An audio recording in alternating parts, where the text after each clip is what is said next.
Alright, guys, Corey Margera here, and basically, I want to do a comparison of, the Sam Raimi Spider-Man trilogy and the Mark Webb Spider-Man trilogy, the Amazing Trilogy.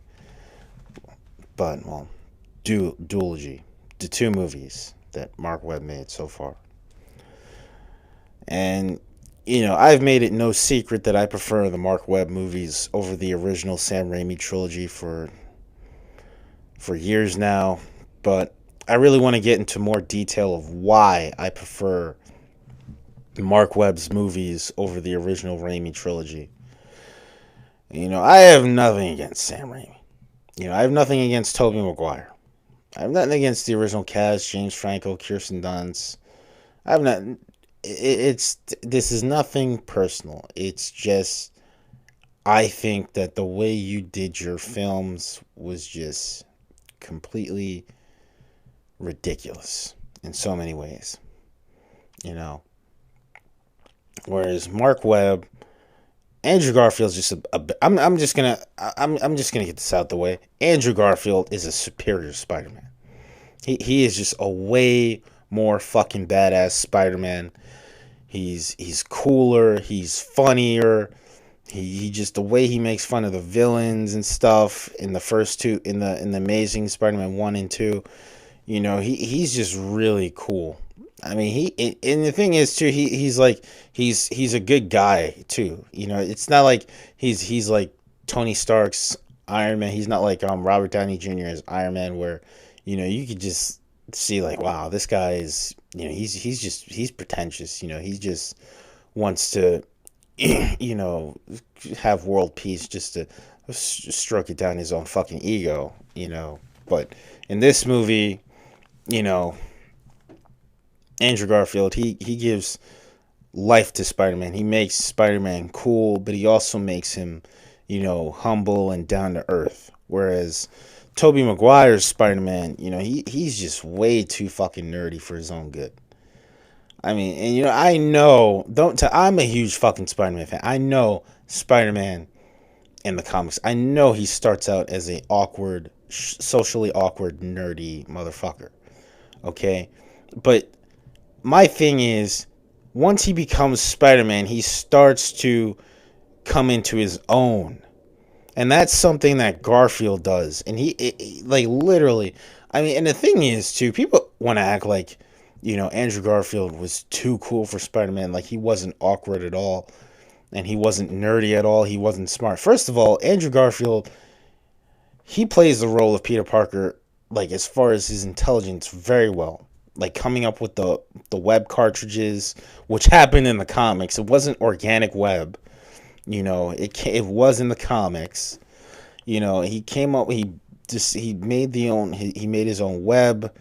I mean, he was a nerd, and he was socially awkward, but it wasn't to the point where I'm like, oh my God, this guy is just way too pathetic, and I actually like it better than the comics in a way, because he was like that in the comics. He was like Tobey Maguire's Spider-Man, where he was kind of pathetic earlier on, and then he became, he grew into his own later on in the series. But in this, he's just like, literally, he's a nerd, and he's awkward, and he's introverted. He's very quiet too in a lot of scenes in these movies too. He's very quiet. He's not a talker. People want to act like, oh, like he's Tony Stark or something like that. He's too cool for school. Like, I mean, there's a lot of, like, Andrew Garfield's Spider-Man to me is the perfect Spider-Man. He's the perfect Peter Parker, in my opinion. He's the perfect Spider-Man. He just does the role so well. He's a likable character. He's funny. He just, and there's just so many things that this Spider-Man does. Not that Tobey Maguire wasn't a humble person. He obviously was. But I mean, it's just like, where was the funny? Where were the jokes that Spider-Man cracks on his villains? I mean, during the scene where he even tries to talk out the Electro, he's trying to, calm him down. He's not trying to fight Electro yet. He's trying to calm him down, And if it wasn't for that fucking sniper's fault, Electro probably, he would have gotten help. They probably would have gotten him help a lot sooner. He wouldn't have even turned into a bad guy. But because Electro thought that Spider-Man told the sniper to shoot him, he basically thought, he felt betrayed. And that's that's another thing that people don't talk about in The Amazing Spider-Man 2, because they want to hate it so much. When the movie doesn't even deserve that much hate. It was nowhere near as bad as Spider-Man 3. All right, come on, folks. It was not as bad as Spider-Man 3. Get the fuck over it. It was a much better film. Granted, I felt, I really do feel like The Amazing Spider-Man 2 gets so much fucking hate, and it does not deserve the hate it gets. All right, first of all, The Amazing Spider-Man 2 is a much better film than Iron Man 2 and Iron Man 3 combined. It's much better than Spider-Man 3. It's much better than a lot of superhero films. So let's calm down here, folks. All right, and because this movie gets way too much hate. And it's better than Man of Steel too. That's another movie. It's better. The Amazing Spider-Man 2 is better than Man of Steel. So, but there's so many movies I could think The Amazing Spider-Man 2 is better than. But a lot of people, like, a lot of nitpicks about this movie just really piss me off, because some of them are kind of stupid. All right, for example, when people want to bring up the fact that the Rhino got he got short, he didn't get enough screen time. Like, I'm like, shut the fuck up, seriously. It's like, the Rhino has always been a petty villain. He's always been a C-list villain. He's never been a major thorn in Spider-Man's thigh in the comics. He's always been a petty villain. All right, he was never like literally, and and the same thing, the same thing can be said about the fucking Sandman. But we'll get into that later. All right, I just want to go over just a few more things, and I just feel like Andrew Garfield, he has better chemistry too. Like, the romance between him and Gwen Stacy, who's played by Emma Stone, is just like, you can actually feel like they actually want to be together, and it's not a load of bullshit. It's not like, oh, we want to be together. No, we don't. Yes, we do. No, we don't. Like in the fucking Raimi trilogy. Like, in this movie, they get to the point. Like, they literally, they get to the point. You can actually tell that they have really great chemistry. And then the end of The Amazing Spider-Man 2, that was so much better than the original Spider-Man from 2002 ending. It was so much better, because he knows that he made a promise to Gwen's father, not to get her involved and to not to be with her because he was Spider-Man. And Andrew Garfield, his Spider-Man, he does feel kind of guilty. He doesn't want to get her hurt, but at the same time, he loves her. He's not bullshitting around. He's not like, oh, I don't blah, blah, blah. No, he actually says, you know what? When he arrives late to class at the end of the movie, he's like, you know what? You can't make promises. The teacher's like, you can't make promises you can't keep. And then Andrew Garfield, he's like, yeah, but sometimes those are the best kind. And then Gwen Stacy just smiles. She turns around and smiles. And it's just like, that scene was just so well done, in my opinion, because it's like, we're not going to bullshit. We're not going to bullshit this whole, like the Raimi movies did, where, what? These two want to be together. These two have excellent chemistry. Like, just let's put it out there. We're going to bring this in. Like, that's what we're going to do. All right. And I love The Amazing Spider-Man just for that alone. For a lot of things, but especially for that. Because it's like, wow, we're going to stop the bullshit. Other things that I just really, really enjoy about, I'm actually going to give a little bit of credit where credit's due. I'm going to give Raimi's side a little bit of credit. I really enjoyed how they wrote, how James Franco and Tobey Maguire, as Peter and Harry, they were best friends. and then, you know, all of a sudden, you know, they're enemies in the third movie, and they show you in 2 movies why. But my thing is, and it's good chemistry, it's good acting, it's good. But my thing is, the Green Goblin should have never died in the first place. I mean, Norman Osborn should have never died in the first place, and that was my biggest problem with the fucking Raimi movies. I mean, you kill off the Green Goblin at the end of the first movie. You know, he basically, he's trying to use his glider to attack Spider-Man, but then Spider-Man dodges it, and then he ends up killing himself. To me, that was just like, and he was like, whoa. Like, it was just like so. Looking back at that scene too, it was just so goofy. It was so ridiculous. It was just like, whoa, I just died. It was just like, wow, really, this is what we're doing here, you know. And it just, you know, it does not age well. It's really ridiculous. And for people saying like, oh, Batman doesn't kill, and you know, we're sick of seeing all the Batman villains die and stuff like that. You know, all the Nolan fanboys are all that shit. You can argue the same points about fucking Spider-Man. The villains aren't supposed to die at the end of every fucking movie. It's like, literally, it's like, let these guys like come back or have revenge or something like that. You know, and that's one thing I really did enjoy about the Mark Webb trilogy, was the fact that they didn't kill off all the fucking villains. They kept them alive. So if we do see Kirk Connors come back in a sequel or something like that, you know, he's still alive.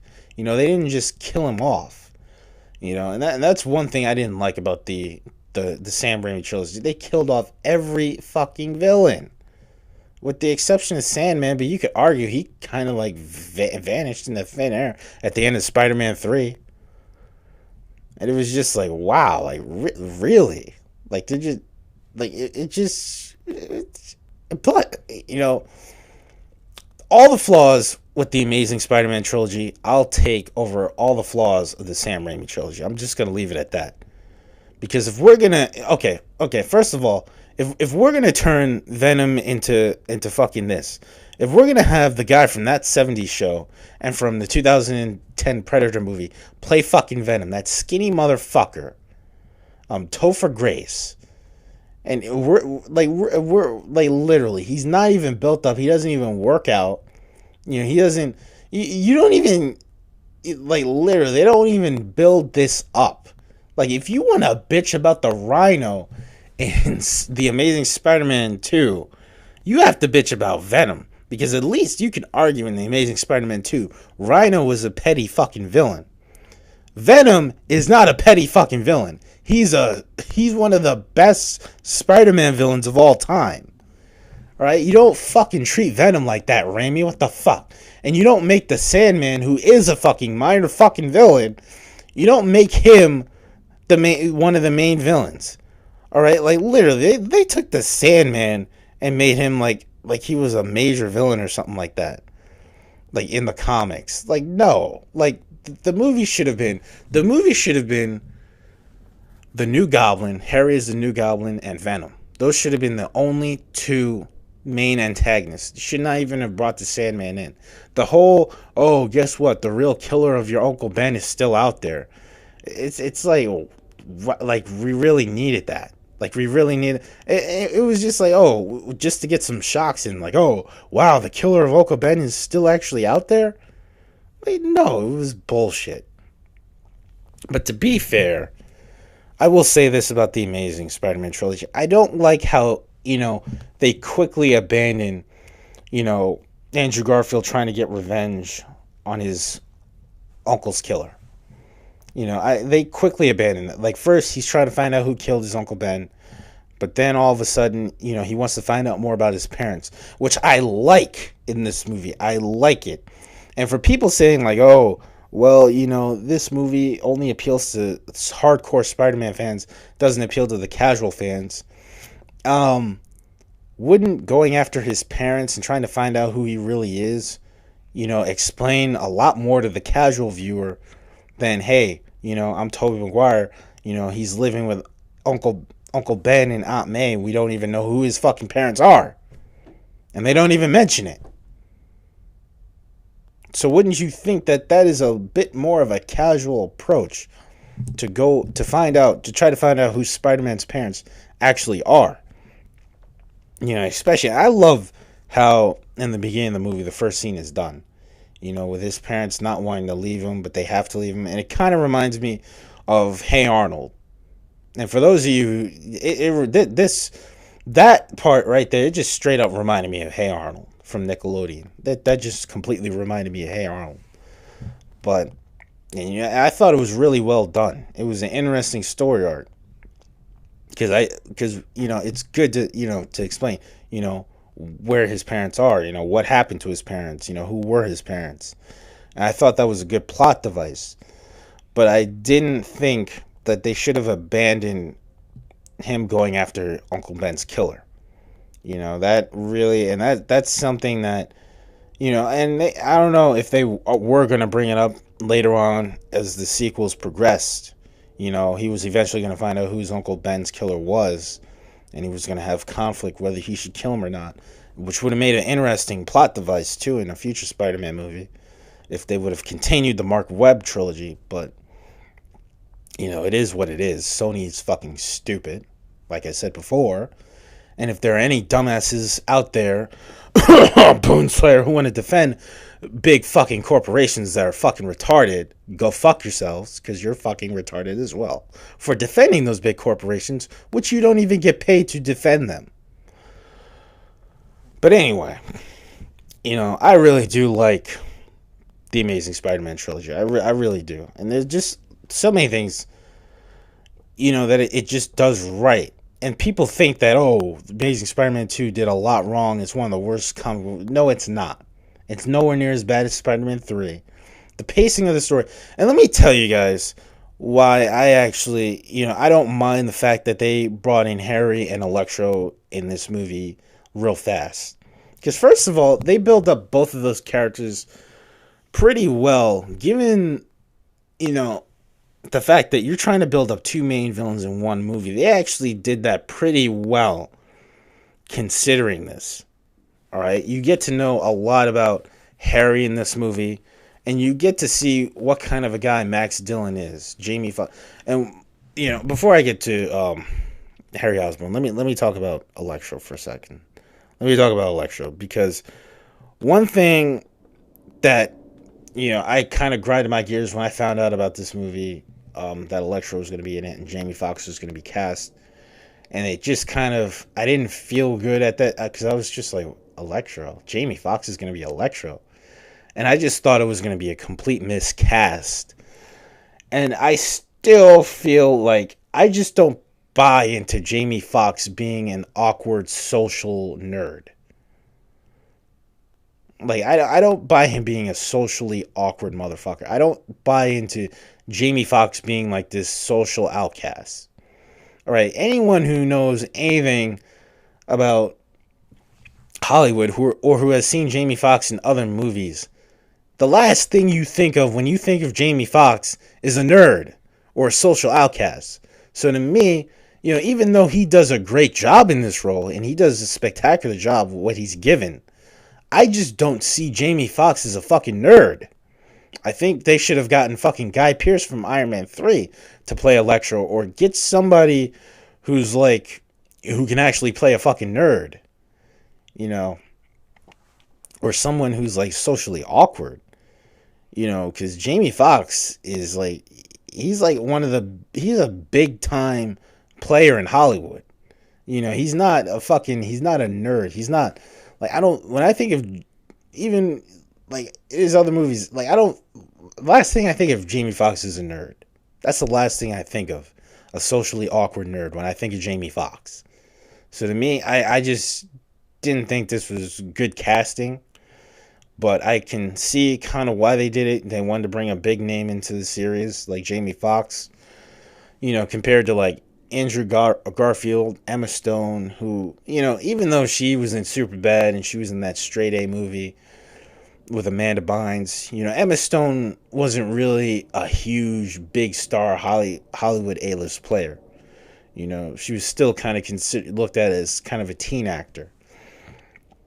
And Andrew Garfield, he was in The Social Network, but neither of them were like huge Hollywood names prior to these movies coming out. So they probably wanted to have like a big name like Jamie Foxx in the movie. So I could see why they tried to do it. But to me, it was just, I just couldn't see Jamie Foxx on paper.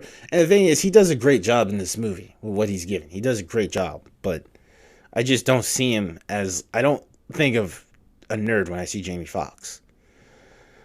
But I do like how they bring up his origin story. They show him as, this socially awkward, he's kind of possessed with Spider-Man, which I didn't like. I didn't like how, he's obsessed with Spider-Man. He's like, yo, he actually noticed me. He actually noticed me. I didn't like that. I would have preferred, Jamie Foxx being a little more serious, because it just didn't look right. Jamie Foxx going bald and obsessing over Spider-Man just didn't look right in the movie to me. It just didn't look right. It just looked really awkward in a way that, it just didn't make sense. They should have had Jamie Foxx just being like, socially awkward, him kind of getting abused at his job, having to work on his fucking birthday, not giving the credit that he deserves when he came up with the blueprints, and basically them acting like his death never happened. I could definitely have sympathy toward, Electro's character just due to that alone, how fucked up Oscorp was, like some of the people in Oscorp were. I could definitely, be sympathetic toward Electro in this movie. But, I didn't like how they made him into like this obsessive over nerd. Like, oh, he had pictures of Spider-Man all over his apartment and shit like that. I didn't like that. Like, it was just like, wow, it's too much like Edward Nygma from Batman Forever. Too much like Jim Carrey's Edward Nygma from Batman Forever. To the point where he's like obsessing. It's just like, it's just weird. Like, I don't, like, no. I didn't agree with that. I think they should have made Max Dillon a more serious character. Kind of like the MTV version where, he was just sick of being, fucked around with. And now he's going to take it out on everyone else. I think that would have been better instead of like him obsessing over Spider-Man like that in this movie. But I can definitely see where they were coming from, and it did make and that scene definitely made Andrew Garfield look like a better Spider-Man than Tobey Maguire. Just trying to talk him out, trying to like, because he's a fan of Spider-Man and he's trying to help him out. And for all the people who say like, oh, Spider-Man's a jerk in these movies compared to Tobey Maguire, no. Just watch this scene where he tries to stop Electro from destroying New York City, Times Square. But, it for what he's given, he does a good job. Again, Jamie Foxx as Max Dillon. I just know. But Harry, on the other hand, I forget the actor who plays in this movie. He has a really good backstory about how he and his father have a bad relationship, and how basically he doesn't care about his father. He doesn't care, like, after he basically sent him away. And I could definitely see where Harry's coming from in this movie. He actually has valid points. And, it's not like he basically deserves the disease that he gets in this movie. And I feel sympathetic towards Harry as well in this movie, up until he becomes the Green Goblin. And even when he becomes the Green Goblin, I'm wishing that he kills this guy who tried to fuck him over in the company. I'm literally like, why the fuck doesn't he kill him? I'm like, if you want to make this series of movies darker, have Harry Osborn kill this motherfucker. Right before he shows him where the suit is and the glider is, and has the the gas that makes him into the Green Goblin. And I also like the character design too, because he actually looks like a fucking goblin. It's not a fucking Power Ranger costume like in the Sam Raimi movies. I prefer this. I prefer this Green Goblin over this Green Goblin. Because to me, he, like, it just looks like it's like a kid suit. It looks like a kid suit. This Harry as Green Goblin actually looks disturbing. He looks fucking disturbing. He looks like a fucking goblin. He looks like a demon. You know, it's just something I prefer. I prefer this over William Dafoe's Green Goblin. I don't care. I do. I mean, to me, everything, like, well, not everything, but most of the stuff that's done in the Mark Webb trilogy just impresses me a lot more than the stuff that was done in the Raimi trilogy. And I feel like they tried to put more effort and use a lot more comic book influence. Like, even the death scene with Gwen Stacy at the end of The Amazing Spider-Man 2. A lot of people were pissed about that because they're like, oh, it's not as good as the one in the comic. Well, what the fuck ever? You actually think that the Sam Raimi trilogy would have done it better? You really think that they would have done a better death scene with Gwen Stacy? Like, literally, Gwen Stacy was introduced in the fucking third film. Or even if they would have done it with Kirsten Dunst's Mary Jane, it would not have been the same thing. We never got to see them get together. So if he killed Mary Jane in that scene where, you know, the Green Goblin is making him choose between the people on the bus and Mary Jane, it wouldn't have fucking mattered if she would have died in that movie. And you know for a fact it wouldn't have been that much of a big deal compared to this. This was done much better because not only do Andrew Garfield and Emma Stone have great chemistry together, you know, and not only is Emma Stone's Gwen Stacy a much more likable character who actually helps Spider-Man, you know, you actually believe like he lost his girlfriend in this scene. Like, it's well done.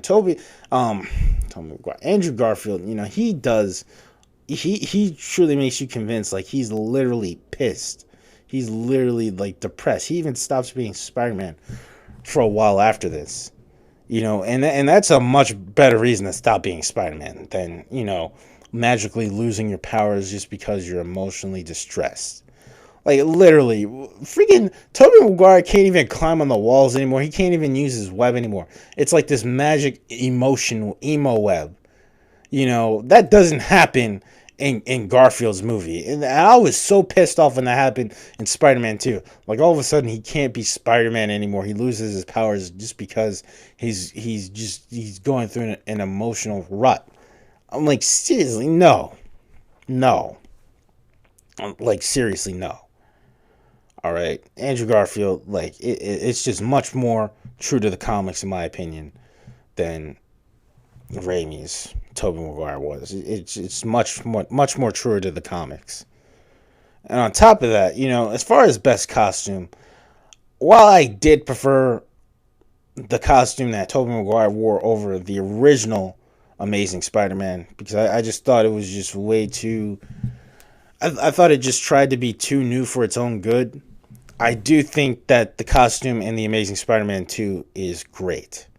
You know, it still has that cool new Amazing Spider-Man logo that I love so much. But the costume design itself goes back to the basics. It goes back to what Spider-Man is supposed to look like. Instead with those blue fingers that they try to give him in the original Amazing Spider-Man. But other than that, man, I just don't see what people see in the Raimi films. I'm sorry. I don't see what people see in them. I mean, in my opinion, the Raimi films just pissed me off a lot more. The only thing I would say I miss from the Raimi films that we don't get in the Amazing Spider-Man trilogy is J. Jonah Jameson. And, you know, I really wish they would have put him in the Amazing Spider-Man films, or at least the second one. Or have him, like, he should have been at least in the second one. You know, trying to abuse Spider-Man, like, oh, I need pictures. I'm trying, like, having him trying to prove that Spider-Man is a villain and stuff like that. You know, I really wish that they would have done that in this film. Compared, like, and the thing is, in the Amazing Spider-Man trilogy, no one is really against Spider-Man except for, like, the police. Like, you see Gwen Stacy's father, he's against Spider-Man. He thinks he's an amateur. But no one is really against Spider-Man in the Amazing Spider-Man films. No one is really against him like they are in the Sam Raimi films.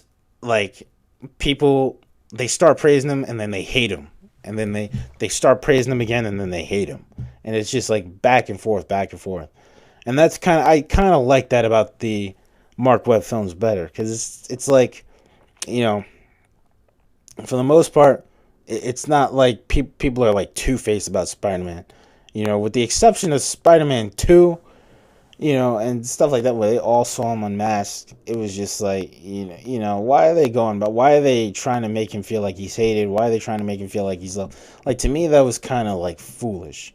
You know, there should be certain people against Spider-Man, but for the most part, I don't really want to see like what they were trying to do, like the way they were trying to go with it, like, oh, Spider. And then, like, when Spider-Man went away, people wanted him back. It was annoying to like see that, and just caused for so much more foolishness with Tobey Maguire's character. He was like, oh, what, should I continue doing what I'm doing? Am I right for doing what I'm doing? And it ended up being really, like, I know some people like that about the Raimi trilogy. I didn't. You know, Spider-Man, you know, he is supposed to have a little bit of that, like, you know, I don't know what I'm doing. All I know is, you know, I have to do it. And Andrew Garfield, he just takes a step forward. He's not like questioning himself whether he should or shouldn't. You know, he's just going forward. You know, he wants to be better. You know, and that's another thing I just like about Andrew Garfield's Spider-Man. But I really do wish J. Jonah Jameson would have been in the Amazing Trilogy, especially the guy who plays him. I keep forgetting his name, but this guy from the original Raimi films, I wish he would have been in the Amazing Trilogy. That way, you know, it was just funny seeing him. It was just like, he's a menace. It was perfect. It was just like the comics. But, you know, it's like whatever. It's not like a huge big deal to me that he wasn't in the movies, but I really wish he would have been in the movies. I think it would have added just a little more comedy, just a little, and it would have like added to, especially like later on in the comics, you know, when J. Jonah Jameson, you know, he tries to get Scorpion to kill Spider-Man and prove Spider, and it's just when he gets Matt Gorgon later on in the comics. For those of you who pay attention to the comics, but I think it would have added something later on in the films. You know, we could have got Matt Gorgon as Scorpion, you know, but it is what it is, you know. I mean, to me, I'll always think that the Mark Webb films are much better. Even with all the flaws that The Amazing Spider-Man 2 has, it's still a much more interesting movie. I still care about Andrew Garfield as Spider-Man. I still want to see what's going to happen next. You know, we still don't know who Uncle Ben's killer is, so that could have been a plot device in the future movie. And again, the darker tone of Mark Webb's movies is just it's a more serious, darker tone. And it's just like, wow, you know, fine, like, we need this. We need a Spider-Man movie that's, you know, actually going to be a darker tone. Like, Raimi's, the only time it really got dark was when, you know, the whole Harry Osborn versus Spider-Man, like, those were some really intense moments, you know, especially because of their history. But the Raimi films, and you would think a guy like Sam Raimi, who made movies like The Evil Dead and fucking Darkman and stuff like that, you would think that his Spider-Man would be a lot darker in tone. But it's kind of like he doesn't even care about the Spider-Man comics. He just wants to make whatever he can. You know, which is, I just don't like his films. You know, I tried to like him too, but I don't like his fucking films. But, you know, I just prefer Andrew Garfield. I prefer I prefer the Amazing Spider-Man trilogy. That's all I'm going to say. I'm done. One other thing I want to mention before I end this video is how, you know, I'm going to compare the Lizard, Dr. Kirk Connor's character, to Doc Ock from Spider-Man 2. And the reason I'm going to do that is because, you know, it's basically, this is one other thing I had with the Amazing Trilogy, you know, but I had a bigger problem with it actually with Spider-Man 2. I had a much bigger problem with it with Spider-Man 2, is the fact that I'm sick of seeing, like, these good scientists who are, like, acclaimed and award-winning scientists, you know, good guys, who well respected, turning into like evil villains cliche. It's just, I know what happens in the comics. But you know, with Doc Ock, it's just kind of like, if people talk about how the villains were forced to turn bad in Spider-Man, the Amazing Spider-Man 2, and they forget to bring up that Doc Ock was forced to become Doc Ock in that movie. All right, if you just rewatch Spider-Man 2 and tell me he's not forced into basically becoming Doc Ock, and some people will be like, well, you know, his experiment controlled him. You know, the octopus arms were controlling him, and that's why he became a bad guy and stuff like that. And that, like, even that is just so poorly done and so cheesy in Spider-Man 2. Like, but I'm gonna speak on top of like how I didn't like it in The Amazing Spider-Man either, because Kurt Connors, you know, he worked with Peter's father, you know, he's well respected, and all of a sudden he just becomes a mad scientist forcefully, you know, like he just, and like my biggest problem is they could have went into more discussion on why. I mean, personally, and this is how I would have done it. This is just how I would have done it. All right, bear with me. I would have made Kurt Connors much more of a bitter, cynical motherfucker compared to how he was in this movie, which was just a regular scientist. You know, he was much more happy, you know, but I would have made him more sinister and bitter. Like, he lost his arm in the war. He's been trying to find a cure to regrow his arm for years. You know, make him real bitter. Let him still be friends with Peter Parker, and let him still admire Peter Parker, and Peter Parker admire him for his scientific achievements and stuff like that. But make Dr. Kurt Connors a bitter motherfucker. You know, don't just have him like let him get frustrated to the point where, you know, he's desperate to get his arm back, to the point where he's like failing and failing. And they do that in this movie, but it's not to the point where he's really frustrated. Like, show his frustration of him trying to get his arm back. You know, like in this movie, they tested on like reptiles and stuff like that. And you know, but it's literally like, if they want to go in a darker tone, and they did, but if they really wanted to go in a darker tone, they would have made Kurt Connors much more bitter and cynical at the world. Like, oh man, I lost my arm. This is bullshit. You know, let him start like complaining a little bit, you know, even to Peter a little bit, you know, just to the fact, like, I've been trying to do the studies on how I can, you know, do reproduction and make my arm grow back and stuff like that, you know, all that scientific crap, you know, and do that, you know, instead of like, you know, he's just like he was just way too jolly up until he finally turned evil, which was just like, it was like, oh, the big twist, he's evil now. It was just like, yeah, we knew he was going to turn into the villain. Anybody who read the comics knew he was going to turn into a lizard. And we've seen it in the trailers. But like, have like a more gradual progression of how he turned into like the lizard and stuff. You know? And that's the same thing with like, you know, Doc Ock with The Amazing Spider-Man 2. Like, literally, he was well respected. He had dinner with Doc Ock at one point in one scene in the movie. You know, it's just like, you know, and all of a sudden his experiment goes bad and he decides to become a bad guy. Like, literally, and Harry's like, oh, Doc Ock is going to put, Otto Octavius is going to put Oscorp back on the map, and all of a sudden they fuck up. He fucks up his experiment, and now he's a bad guy.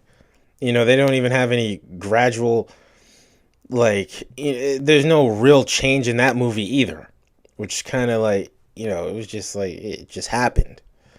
But, you know, I don't care. This may be nitpicking to some people, but that's just my thoughts. I would have preferred that. And on that note, I'm done. Later.